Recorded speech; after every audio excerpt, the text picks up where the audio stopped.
Bom dia a todos. Eu sou o Klaus Kissling, eu sou sócio de cibersegurança da KPMG. Eu estou aqui em mais um IAM Tech Day, é um prazer estar com vocês, para a gente poder falar sobre o painel Repensando Acessos Privilegiados. Queria convidar aqui, então, Felipe Tomé, gerente de cibersegurança América Latina da Natura, Leonardo Cooper, CSO da Volt One, e o Marcelo Marchi, que é diretor de cibersegurança da KPMG, para que a gente possa explorar esse tema bastante importante. Então, primeiro, queria a colaboração aqui, Felipe, né? Bom dia, seja bem-vindo. Para que você possa se apresentar e falar um pouco sobre o que você está esperando desse tema para esse painel de hoje. Bom dia, Klaus. Bom dia, pessoal. Tudo bem? Eu sou responsável pela área de cibersegurança na América Latina, da região da América Latina no grupo Naturicol. E esse é um tema que geralmente as empresas acabam passando um bom tempo para conseguir se ajustar e vir a melhoria contínua, né? Nunca acaba a gestão de acessos. E é onde que tem muita exploração e gera sempre muita atenção em cima. A Natura vem se transformando com relação à cibersegurança e principalmente com gestão de acesso nos últimos 2 anos. Nós estamos trabalhando esse tema a nível global. Hoje a Natura corresponde a 4 grandes marcas distribuídas no globo, como Natura, Avon, The Body Shop e a Aesop. E todas essas marcas estão com o mesmo foco de construção de uma plataforma de gestão de acessos padronizada de alto nível. Então, esse é hoje nossa grande missão para o tema, é onde a gente está voltado os nossos esforços para padronizar em alto nível essa camada de proteção. Obrigado, Felipe. Leonardo, bem-vindo. Se quiser fazer a sua apresentação e falar sobre a sua expectativa, por favor. Muito obrigado. Bom dia aí para todo mundo, Klaus, Felipe, Marcelo. De fato, o repensar o acesso privilegiado é algo que está no nosso DNA aqui na Vault One. Eu sou CSO da Vault One, a gente tem uma solução de PAM, e o que a gente tem visto é que a maturidade das empresas em relação à cibersegurança, ela tem aumentado a cada dia que passa, e isso nos deixa aí muito felizes, né, dessa maturidade está aumentando do ecossistema em geral, e isso de fato exige que o acesso privilegiado seja repensado aí a todo dia, né? Novas tecnologias estão entrando, o bolo está crescendo, novos usuários, novas ferramentas, novas aplicações, e tudo isso aí exige uma mentalidade inovadora, né, em cima desse tema. Estou muito feliz aí de discutir isso com vocês. Obrigado, Leonardo. Marcelo, Bom dia, Marcelo, seja bem-vindo, né? Se quiser se apresentar, por favor, e falar um pouco de como você tem enxergado esse tema tão importante. Bom dia, pessoal. Bom, eu sou diretor de Cybersecurity aqui da KPMG, acho que tem bastante a agregar aqui no fórum hoje, a gente podemos comentar bastante sobre o que a gente tem visto aqui no nosso cenário, nos clientes, né? Corrobora bastante com o que o Felipe e o Leonardo já colocaram aqui, os desafios são bastante grandes. O cenário tem mudado bastante e acho que é legal a gente trazer aí os insights de tudo que a gente tem visto nos clientes, não só as situações que eles têm enfrentado, mas no planejamento, resposta a incidentes, o quanto isso impacta na cadeia como um todo de cibersegurança. Acho que a gente tem bastante a somar aqui no fórum. Obrigado, Marcelo. Felipe, eu vou começar com você, né? Já que você está na ponta e está ali direto com o cliente, né? O cliente final, inclusive. Queria te perguntar como é que você tem enxergado, né? A gente tem visto tecnologias, tem visto a pandemia trazendo alguns aceleradores, mas como é que tem sido a experiência para o usuário final, né? Porque isso também é um grande problema. Na hora que você coloca uma nova tecnologia, coloca um novo processo, tem uma reação vinda do usuário final, né? Então, putz, eu vou ter que reaprender esse tipo de coisa. Como é que eu vou fazer a partir de agora, né? Então, como é que tem sido essa experiência dentro da Natura de fazer essa transformação e fazer com que as pessoas entendam, né, essas melhorias que vocês têm aplicado? Quando a gente olha para a ponta, o tripé de processo, pessoas e tecnologias acabam impactando, né? Então, quando você coloca um processo a mais que vai ficar olhando para o acesso do usuário, ver se tem algum comportamento anômalo, e o usuário, de uma hora para outra, ter o seu acesso congelado por uma ameaça, ele estranha. Então, ter uma comunicação efetiva nos deu maior capacidade de mostrar para o usuário que aquela interrupção de acesso ela era benéfica para ele mesmo. Né? Acesso de usuários que estão em São Paulo, tendo login com tentativa vindo de Bangladesh, Taiwan e outros países, é comum. Né? Então, a gente monitora esses comportamentos e mostra para o usuário, ó, realmente está acontecendo alguma coisa anômala e o seu impacto é menor do que o impacto de uma exploração. Mas, de fato, a gente vê que o mercado hoje negro ele está trazendo ali um certo avanço em cima dessa exploração de credenciais. Tem muita gente sendo abordada para fornecer o seu usuário com ganhos consideráveis aí semanais. Então, é complicado a gente monitorar e trazer ali uma atuação mais ostensiva para esse tipo de comportamento. E as tecnologias, elas estão aí para nos ajudar. Né? Então, é complicado quando você olha um grupo como a Naturicol, em patamar global, você trazer isso num nível que o risco esteja num nível adequado, você precisa de tecnologias robustas, você precisa de pessoas que estejam monitorando e tendo toda a diligência em tempo hábil, e processos que não burocratizam nem a tratativa do acesso, né, de um determinado problema, nem tampouco o dia a dia, né, do usuário, em que se burocratize demais a vida dele. Então, a gente vem trabalhando muito no ponto de vista de comunicação, tanto para o usuário final mesmo, como até mesmo o usuário administrador de sistemas que utiliza um acesso privilegiado, que eu até gosto de comunicar como acesso não privilegiado, mas acesso suprapermissionado, que é uma forma diferente de tirar a conotação de privilégio e sim de uma situação específica, e aí o usuário começa a entender um pouco melhor que aquela permissão ela precisa ser escalada em forma processual e não sim um privilégio como um ganho ou como algo a mais ali para se ter. Então, é um processo de transformação, exige muita parceria com as áreas de negócio, uma estratégia muito alinhada com o negócio, com o business da empresa, para você reduzir o risco e evitar o impacto no dia a dia do usuário. Então, eu considero que a comunicação corporativa, a estratégia alinhada ao negócio e um bom framework de ferramentas e processos acaba aliviando um pouco mais todo esse processo de transformação, que é árduo, é longo, oneroso, atua cross em toda a companhia. Então, indo por essa linha, a gente consegue avançar com um pouco mais de fluidez, um pouco mais de facilidade. Legal. E você falou muito de pessoas, né? Então, quer dizer, treinar as pessoas, é o risco que as pessoas trazem. Marcelo, como é que tem visto outros clientes? Né? Os outros clientes estão preocupados também com essa questão, por exemplo, a gente sabe que a KPMG monitora tipos de ataque, tem um time de ethical hacking, faz o trabalho, mas tudo no final das contas, quando a gente tem um vazamento, aconteceu porque alguém vazou uma credencial, né? Se a gente não tem o controle interno, como é que você tem visto isso em relação a outros clientes?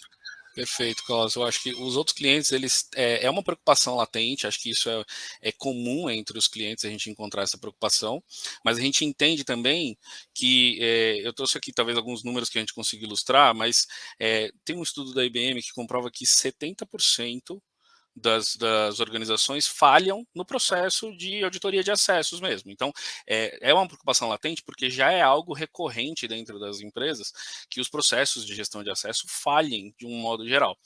E isso corrobora com um outro indicador da Forrester que mostra que 80% das violações de dados vêm em decorrência de uma credencial vazada ou de comprometimento de uma credencial privilegiada, né?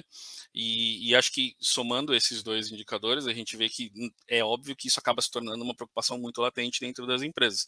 Mas eu gostei bastante quando o Felipe comentou sobre todo esse processo de change, né, que acontece, que a gente precisa ter essa comunicação clara e tudo mais, porque eventualmente implementar um processo de gestão de credenciais privilegiadas na companhia, ele causa alguns impactos que também envolvem a conscientização das próprias pessoas na hora de trabalhar. A partir do momento que o usuário sabe que ele está sendo monitorado, que ele sabe que aquilo vai ser logado, auditado e que aquilo foi aprovado por alguém, etc., ele passa também a tomar um cuidado adicional em cima do que ele está fazendo, passa a não querer compartilhar mais aquela senha que antes ele compartilhava. Então, existe um impacto forte em pessoas, por mais que a gente esteja discutindo aqui sobre acessos privilegiados, o comportamento também é muito influenciado ali no dia a dia. Legal isso. E aí, Leonardo, acho que cabe tecnologia, né? Como é que a gente aplica a tecnologia a tudo isso? Porque desde do treinamento ao controle, né? Igual o Marcelo explicou aqui, pô, troca de senha, esse tipo de coisa, como é que a gente aplica a tecnologia a tudo isso? Há alguns anos atrás falava-se, né, que segurança e usabilidade elas não podiam andar juntos, né? Ou você ia ter que ter um, ou você ia ter que ter outro. Eu penso que hoje em dia, né, o acesso privilegiado ele ainda tem que garantir as metas de produtividade e de segurança ao mesmo tempo, né? Então, a gente não pode ter segurança e deixar a empresa completamente improdutiva. Hoje em dia, no mercado, né, o mercado não dá mais espaço para soluções ineficientes do ponto de vista de usabilidade, né? Ainda mais se a solução for na nuvem, né? Então, quando a segurança, ela é muito restrita, sem usabilidade, e o usuário não tem uma ferramenta adequada, isso vai fazer com que aquele usuário ele vá além da política, além dos caminhos corretos, além dos sistemas seguros, em busca dessa facilidade para evitar a improdutividade dele, né? Então, por exemplo, se você define uma política de senhas segura, muito segura na empresa, que a senha tem que ter 18 caracteres, mas você não dá uma ferramenta adequada para o usuário fazer essa gestão e esse uso dessa credencial, o que ele vai fazer? Ele vai anotar essa credencial num local inseguro, né? Ou seja, ele vai estar fazendo um desvio de caminho.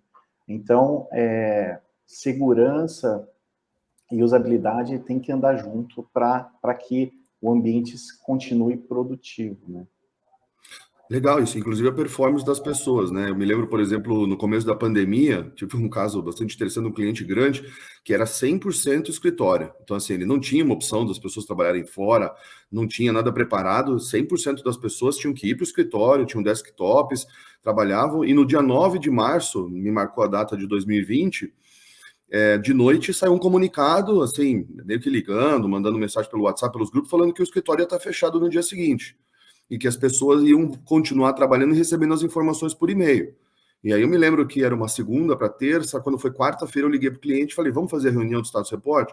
Ele falou, Klaus, estou sem acesso ao meu e-mail, a empresa não tinha web e-mail, mandaram a gente ficar em casa, meu computador desktop está lá na empresa, eu não tenho notebook, não sei como vai funcionar. Então, assim, como é que você viu essa questão também da transformação da pandemia? Porque isso foi muito sensível, né? A gente viu finalmente empresas se digitalizando, né? Então, assim, muito do que as empresas cresceram na parte de tecnologia também veio por conta da pandemia e da necessidade de ativar uma contingência de localidade e trabalhar em casa. Mas como é que foi essa mudança, assim, para os fabricantes, principalmente, né? E principalmente por soluções de plano, estamos falando de pessoas, então é gestão de pessoas ali, né? Exatamente. Do ponto da perspectiva do risco, né, a perda do acesso privilegiado, né, é um evento de alto impacto para as empresas, né? Então, vazar uma credencial, vazar um acesso ali, pode de fato parar a empresa, né? Reduzir o risco, né, do acesso privilegiado, isso requer aí uma combinação cuidadosa e holística, né, das mitigações dos riscos, né, que abrangem várias tecnologias. No acesso remoto, no home office, essa visão holística, ela se torna muito mais difícil, porque você tem que olhar para os ambientes da empresa e tem que olhar para a pessoa, para o usuário que está na casa dele, né? Então, não adianta você tentar diminuir o risco olhando só para um pedaço da empresa, olhando só para o que está no data center, nos data centers, ou olhando só para os usuários da empresa, né? Então, tem que olhar para as duas coisas, né? A empresa tem que ter essa mentalidade, esse contexto em geral. Né? Não tem mais espaço, por isso que eu digo que não tem mais espaço para a empresa imatura aí, do ponto de vista de segurança, porque essas empresas elas vão ter dores de cabeça. Então, tem que olhar para o usuário que está na ponta e tem que olhar para o que está acontecendo no on-premises ali também. Legal. Como que foi para vocês, Felipe? Como é que vocês viveram essa mudança de chave para 100% em casa? Eu, nessa virada de chave, eu não estava presente na Natura, mas o que eu via nas empresas é quem investiu um pouco antes em mobilidade acabou largando na frente. Tanto no ponto de vista tecnológico, que não precisou fazer nenhuma mudança brusca de uma hora para outra, como no ponto de vista de processos, né? Então, as dores que você sente quando você transborda ali seus usuários para um outro perímetro, você começa a sentir isso daí antes, né? E na pandemia todos já sabiam onde que ia, o que deveria ser mais apertado com relação a uma determinada política, ou alguma outra ferramenta fazendo algum outro controle compensatório. Isso o que a gente via. Mas segmentos, por exemplo, como indústrias, por exemplo, foram os que mais sofreram, que estão acostumados em que os funcionários estejam nos seus parques, nas suas fábricas, e transbordando eles para um perímetro remoto, a infraestrutura, em maior parte dos casos, não estava preparada. Então, foi um grande desafio. Aqui, para a gente, da Natura, o que tem de histórico é que não teve um desafio tão grande, porque a flexibilidade de trabalho já era considerada já há um tempo. Então, conexões VPN seguras, MFA, tudo isso já estava no aplicado, então a gente não teve tanta mudança brusca assim. Legal. Bom, outro ponto importante que a gente está vivendo, né? E aí, Marcelo, eu queria sua colaboração. A gente está vivendo uma transformação de privacidade no mundo, né? Finalmente, acho que a gente começou a falar disso lá na Europa em 95, mas acho que finalmente esse tema veio à tona e o mundo, né? Os países, eles estão se adequando minimamente àquilo que a gente deveria ter quanto à tutela de informações pessoais e sensíveis. Marcelo, como é que tem sido essa questão, né, dentro dos projetos, dentro dos clientes, de tratar acessos privilegiados em relação ao LGPD, principalmente? Olha, Klaus, acho que a preocupação do tratamento de acessos privilegiados, ela está totalmente em linha com a privacidade, porque, como eu comentei no começo, a gente fala sobre 80% das violações de dados virem em função de um acesso privilegiado. É um número bastante significativo. E por que todo esse cenário acontece? Inclusive, a LGPD ela aconteceu durante a pandemia, né? A gente estava dizendo aqui sobre as dificuldades de digitalizar uma empresa e de toda essa movimentação remota, né? Eu acho que isso tornou ainda mais complexo quando a gente estava trabalhando junto com as empresas, a implantação de todo esse sistema de privacidade dentro das empresas e como adequar tudo, sendo que a gente estava com novos desafios que a gente ainda não sabia lidar, que era todo mundo trabalhar remoto. Acho que as empresas sofreram bastante também com essa digitalização durante a implantação da LGPD. Mas eu vejo que o fator de as credenciais privilegiadas não sendo gestionadas da forma adequada, talvez seja o maior vetor de problema quando a gente fala sobre privacidade. Isso não é só no Brasil, isso é para qualquer legislação de privacidade. Quando a gente fala de usuários privilegiados, eles têm acesso massivo a dado, a grande maioria. E talvez essa gestão seja a mais complexa, né? Muitas vezes as empresas até desconhecem as credenciais que são válidas ou o quanto elas conseguem ter acesso a dado.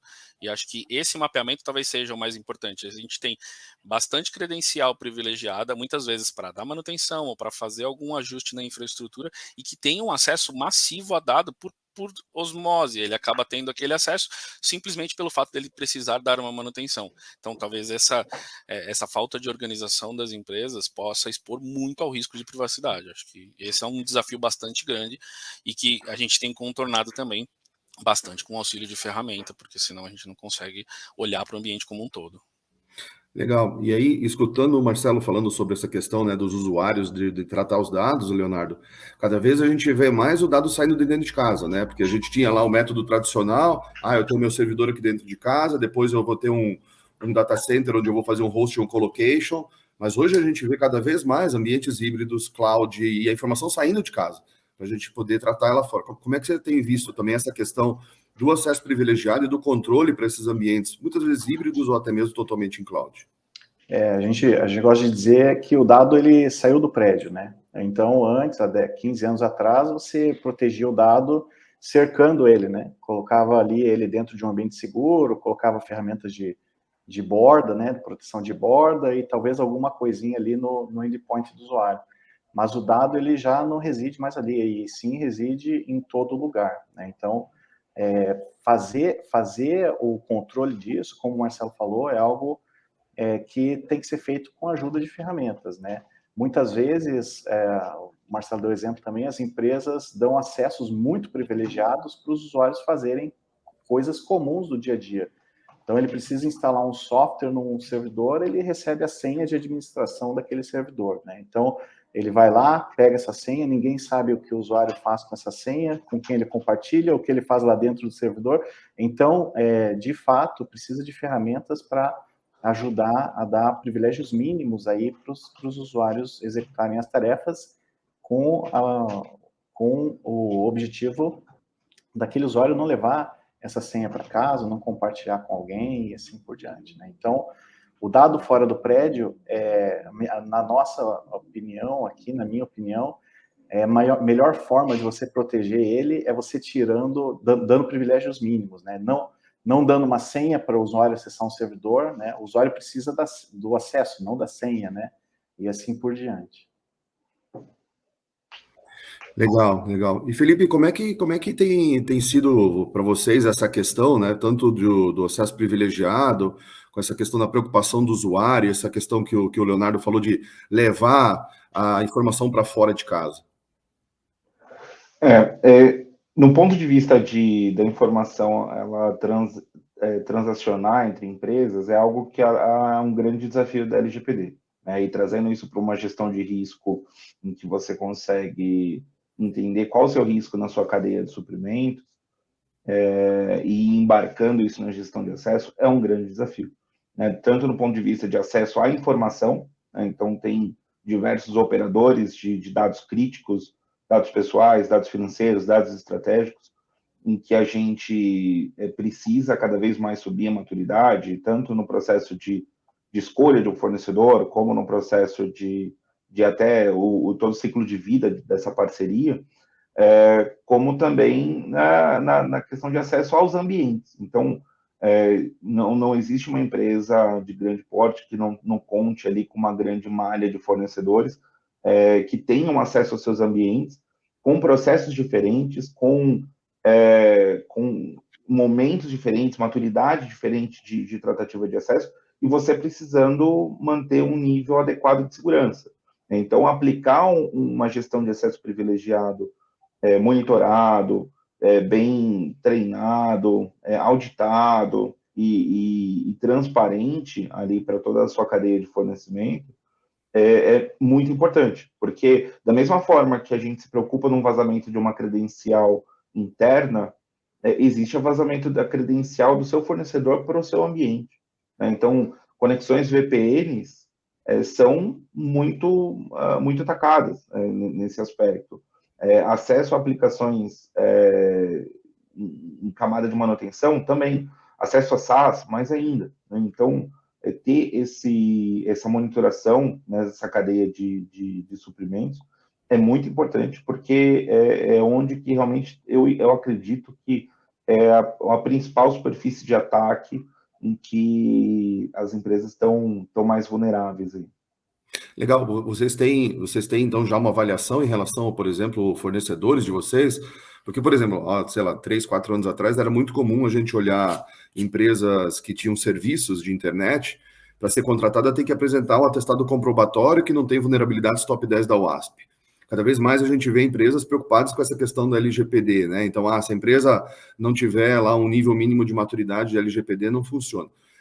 Na Natura hoje vocês têm esse controle até para poder ver essa questão? Putz, você tem aí uma solução de acesso privilegiado, você tem um PAN dentro de casa, você tem gestão de identidade. Como é que tá, já que você trouxe esse tema do supply chain, que eu achei bem legal, como é que tem sido essa avaliação, né, de vocês em relação a quem trabalha com vocês? Hoje a crescida de maturidade ela é constante, né? E como eu comentei, a gente vem buscando escalar esse nível a nível global, né? Padronizado, trazendo da mesma forma para o grupo. No passado existia uma variação superficial, né, pontual, depois cresceu para um nível de uma padronização de alguns itens padrões, como você comentou, algum certificado ou uma certificação de profissionais, algo nesse sentido. E hoje existe toda uma malha de busca de referências, existe Thread Intel trabalhando nesse sentido. Então, a gente consegue trazer ali uma outra camada de avaliação de parceiros, isso na chegada, né? Mas o principal não é a chegada, o principal é todo o ciclo de vida, porque como o próprio nome diz, é parceiro, então você espera que permaneça ali durante um bom tempo junto com a sua operação e monitorar esse ciclo de vida com boas ferramentas, por exemplo, tendo uma boa camada de monitoração dentro da sua solução de PAN, principalmente para acesso de vendor, é mega importante para você saber exatamente como que está o comportamento. Afinal, CNPJ por CNPJ, do outro lado estão CPF se comportando de forma não esperada. Né? Então, essa monitoração constante do ciclo de vida das parcerias é importante. O entendimento dessa elevação de maturidade é importante, porque a gente fala de processos diferentes e geralmente um lado precisa se adaptar um pouco a esse choque de realidade de um para o outro. Mas o segredo é monitoração, né, tanto no processo de escolha de um novo parceiro, como a monitoração do ciclo de vida de toda essa gestão aí, principalmente no que tange gestão de acesso. A gente vem buscando trabalhar nessa camada aí. Legal. E aí, Leonardo, nessa condução exatamente da gestão de acesso, né, você como fabricante, né, atuando diretamente, né, no segmento de tratativa de pessoas, como você tem visto que os clientes, RFPs que têm saído, essas solicitações que vêm dos clientes, o que é essencial, tipo, tá em toda solicitação que vem no cliente, e o que hoje, já pensando numa próxima versão, né, de soluções de PAN, gestão de identidade, o que é o nice to have hoje, que as empresas estão buscando exatamente para poder fazer essa composição e essa adequação, tanto de pandemia como de LGPD e essas novas mudanças que a gente tem visto. Perfeito. A gente tem visto muito must have, né, questões de LGPD, né, tratamento de privacidade. A maioria das empresas tem optado por soluções cloud, né, justamente por causa dessa descentralização aí das empresas, né, então as soluções cloud têm agradado muito aí as empresas nessa questão de acesso privilegiado, e soluções maduras que lidem com cenários complexos, né, então as empresas hoje elas não se limitam mais a um tipo de protocolo, um tipo de servidor, um tipo de fornecedor de cloud, né? As empresas têm muitos fornecedores e elas precisam de ferramentas que justamente lidem com todas essas complexidades. Então, que acessem, façam um controle de tudo. Falando de PAN, né? Façam um controle de tudo, acessem tudo e monitorem tudo.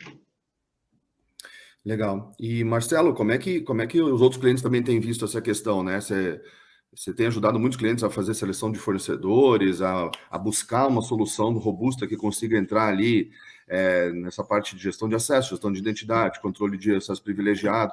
Como é que tem trabalhado isso em relação aos outros clientes? Perfeito. Esse tema tem ficado bastante em alta agora por conta das discussões de privacidade, né? Acho que o Felipe comentou bem o envolvimento dessa cadeia de fornecedores dentro da empresa. Quando a gente fala sobre privacidade, é um ponto muito vulnerável, né? Até porque eles estão ali no dia a dia, extraem informação da empresa, etc. Então é importante a gente saber quem a gente está colocando para dentro de casa e depois saber fazer a gestão de tudo aquilo que aquela pessoa está acessando.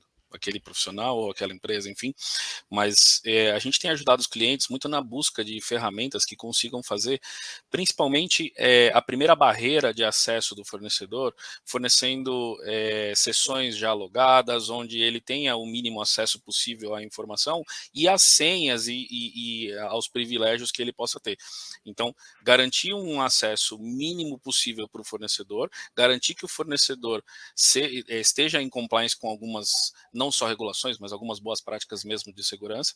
E um dos trabalhos que a gente tem feito agora, estou ajudando também uma grande empresa do setor setor automobilístico a fazer, são avaliações de parceiros, onde a gente vai no parceiro, além de avaliar a própria situação do parceiro, mas avaliar, uma vez plugado dentro da rede do parceiro, o que a gente conseguiria causar de dano para a empresa que está contratando aquele parceiro. Então, é uma avaliação meio que ao contrário, né? Ao invés da gente está muito acostumado a ir lá e auditar o parceiro, né? Olha, o parceiro está em compliance, o parceiro tem esses controles, mas uma vez estando dentro do ambiente do parceiro, caso ele fosse comprometido, quanto ele conseguiria comprometer a empresa contratante? Então, acho que as empresas também têm se conscientizado a esse ponto, e aí garantindo que os acessos privilegiados não sejam usados dessa forma, né? Principalmente barrando o acesso deles com sessões logadas, né? Porque esse parceiro ele pode estar na rede dele, mas num determinado momento ele vai estar dentro da rede desse cliente, né, de automobilismo. Então, assim, num determinado momento ele vai estar ali, plugado na rede, com autorização, inclusive, né, sabe, vai ter liberação do NAC e tudo, e vai ter esse problema. Queria aproveitar os últimos 10 minutos que a gente tem, trazer um tema que hoje já não dá mais para a gente fugir dele, né, e começar pelo Leonardo, porque eu queria saber da tecnologia, o que vocês estão olhando para frente. Leonardo, como é que tem sido essa questão da migração, ou abordar o metaverso, né? A gente vê aí que já não é mais um universo paralelo, sabe? A gente já vê pessoas comprando bolsa da Gucci, pagando $8 mil numa bolsa, para poder ter um ícone na área de trabalho, que é a bolsa do cara, custa $8 mil um ícone hoje. E aí a gente vai ter tratativa de pessoas, né? Porque as pessoas vão ter acesso aos ambientes, porque as pessoas vão se materializar. Eu sou um pouco cético quanto a isso, mas é a realidade que está aí, a gente vai viver ela. Como é que as empresas têm se preparado tecnologicamente para poder suportar, né, essa grande mudança que a gente está vendo para o futuro? Eu era bem cético também em relação a esse assunto, até eu ver o movimento da Microsoft comprando a Activision, né? E aí que me dei conta de que todas as empresas, em um momento ou outro, eu imagino que vão acabar entrando nesse metaverso, né? E aí, pensando nisso, quando a gente olha do ponto de vista de segurança, né? Hoje, se você olhar para as soluções, para os serviços e as aplicações atuais, você consegue resumir os problemas de segurança de uma forma bem resumida mesmo, né, macro, em duas grandes categorias, né? Dados, né, quem coleta, quem processa, quem vaza, quem autoriza, e identidade, né? Roubo de identidade, roubo de credenciais, acessos indevidos e assim por diante. E eu penso que no metaverso, estes ainda serão os grandes problemas de segurança, né? Só que ainda mais potencializados, né? Porque eu vou ter mais dados, né? Então, dando um exemplo aqui, numa consulta virtual, né? No médico, a pessoa, os fornecedores e os sistemas vão ter dados do que a pessoa fala, dilatação da pupila, o que ela enxerga, o que ela não enxerga, para onde que ela olha, né? Dados que não são registrados hoje no mundo real, no metaverso, no mundo imersivo, né, tudo vai ser registrado, né? E outro exemplo, né, as emoções dos usuários ao verem um vídeo, uma foto, né? Tudo isso aí no metaverso vai ser usado para melhorar os seus algoritmos, né? Então, por exemplo, um fornecedor pode priorizar vídeos de uma plataforma social para as pessoas ficarem mais felizes, né? Ele sabe quando as pessoas ficam felizes vendo um vídeo ou ficam tristes, né? E aí leva um problema aí exponencial, né? De, poxa, se eu sou um fornecedor, eu sei que as pessoas ficam tristes ou felizes fazendo determinadas coisas, eu posso sugerir que elas fiquem tristes ou felizes, linkando isso com acontecimentos geopolíticos, por exemplo. Enfim, né? Eu estou extrapolando aqui o exemplo, mas são coisas que seriam possíveis, justamente porque a gente vai ter mais dados para proteger. Extrapolando, mas é o que a gente vê no dia a dia, né? Então, assim... E, Felipe, eu não sei se você pode contar para a gente um pouco da estratégia, do que a Natura está pensando, mas, assim, se não puder, como é que você está vendo essa transformação? Olha, muita gente estava se preocupando demais com computação quântica e buscando ali entender um pouco do futuro da computação quântica, e acontece o avanço do metaverso que dá uma preocupação mais ou menos paralela, né? Hoje, no mundo físico, nós somos quem nós somos e a gente consegue provar isso. O segredo disso no mundo digital são as nossas credenciais. Então, já existe comércio de terrenos, de grandes carros digitais, roupas de grande valor, como você comentou, da bolsa da Gucci. Como eu consigo proteger isso? Eu consigo proteger com credencial. E como que vai ser o processo futuro de garantia disso? E do ponto de vista de fornecedor, como que eu consigo garantir a segurança disso, que as pessoas façam grandes aquisições comigo no mundo digital de uma forma segura, que a pessoa não vai perder não só sua identidade, mas seu patrimônio investido, né? Então, a segurança ali sobre NFTs, sobre tudo que tange ali o mundo digital do metaverso, é um grande desafio. A gente ainda não sabe como é que vai ser, porque a gente não começou ainda a sentir as reais dores de tudo isso. Mas certamente vai ser muito complicado para todas as marcas que estão buscando a exploração desse espaço por conta única e exclusivamente de garantia da continuidade do patrimônio para o seu dono. Então, esse é um grande desafio. Esse eu acho que é o grande ponto ali que a segurança pode ser um business enabler para essa transformação, e acho que a gente precisa buscar pensar bem como a gente garante esse aspecto. Ele é crucial para os investimentos continuarem nesse patamar que está se mostrando. Com certeza. E aí, Marcelo, a gente é muito cobrado, né, por trazer itens de inovação, por a gente propagar, né, boas práticas de mercado. Como é que você colabora aqui com esse assunto, né, tão futuro agora, né, mas cada vez mais Futurista, próximo. tão polêmico, né? Polêmico. Exato. Não, é assim, eu também comecei muito cético com essa história, mas acho que a gente está enfrentando já algumas situações onde a gente tem que atuar, e eu acho que tanto o Felipe quanto o Leonardo colocaram bem ali as principais preocupações. Acho que são dados terceiros, né, cadeia de fornecedores dentro desse mundo virtual, e tudo isso sendo regido pela gestão de identidades, que eu acho que é talvez o principal controle que a gente precisa ter sobre isso. É muito difícil inferir ali sobre como a gente vai ajudar, como a gente vai proteger a identidade dentro daquele universo, né? Mas eu acredito que, assim como no mundo a gente faz hoje no mundo real, não deixa de ser uma extrapolação do que a gente faz hoje no mundo real para o mundo virtual. A gente vai ter controles muito parecidos, talvez de uma forma virtualizada, talvez de uma forma para garantir todas as ações que são feitas exclusivamente no mundo virtual. Hoje a gente sofre muita interferência do mundo real, porque a gente falou várias vezes aqui sobre pessoas, a influência que isso causa sobre pessoas, comportamentos. É claro que ainda existem comportamentos e as pessoas estão virtualmente ali no metaverso, mas eu acredito que fazer a gestão num ambiente onde é exclusivamente virtual, talvez fique mais na mão da tecnologia e da segurança do que num ambiente onde a gente trata influência do mundo real. Talvez os nossos controles, a gente vai depender cada vez mais de ferramenta, cada vez mais de uma gestão de identidade mais monitorada, mais logada, mais com workflows talvez mais complexos, porque a gente está falando agora de alterações que extrapolam o mundo, é até complicado de expressar, né? Extrapola o mundo físico dentro daquele universo, porque você, com uma credencial privilegiada dentro de um metaverso, você consegue influenciar fisicamente dentro daquele universo. Então, talvez os desafios se tornem muito mais complexos. Mas eu acho que é uma evolução natural que as ferramentas também consigam abranger esse novo universo. Então, não deixa de ser uma extrapolação do mundo real. Legal. Quando é bom, passa rápido, pessoal. Estamos terminando o painel já, infelizmente. Marcelo, eu queria te pedir para dar suas considerações finais, seus agradecimentos. Imagina, eu queria agradecer o tempo de vocês também. Acho que foi muito produtivo aqui as discussões. A gente tem falado bastante sobre os problemas que isso tem causado, os desafios que tudo isso tem causado, mas eu queria deixar registrado também que tem bastante gente querendo ajudar, né? Acho que a gente falou bastante aqui sobre ferramenta, todas as iniciativas, as grandes coisas que as empresas têm feito.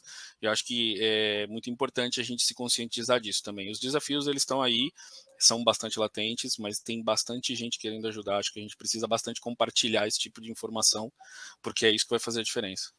Obrigado. Leonardo.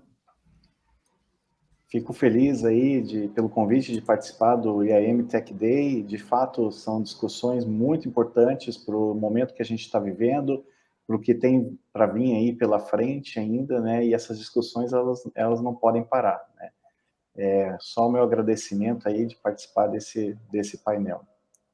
Obrigado. Felipe.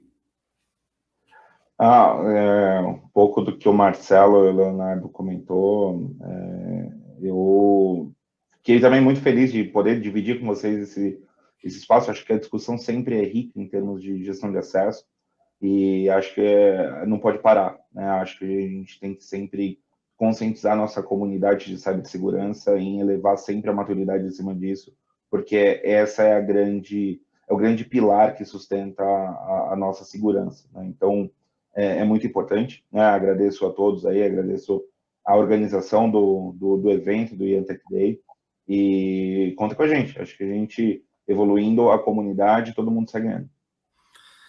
Isso aí. Obrigado, Felipe, Marcelo, Leonardo. Então, um agradecimento também à organização do IAM Tech Day, um evento que está cada vez mais sólido e cada vez mais importante. A gente conta com o apoio de vocês aí para os próximos anos também. E finalizando esse painel aqui, Repensando Acesso Privilegiado, conteúdo tão rico que a gente conseguiu trazer no dia de hoje. Obrigado, bom dia, bom evento a todos.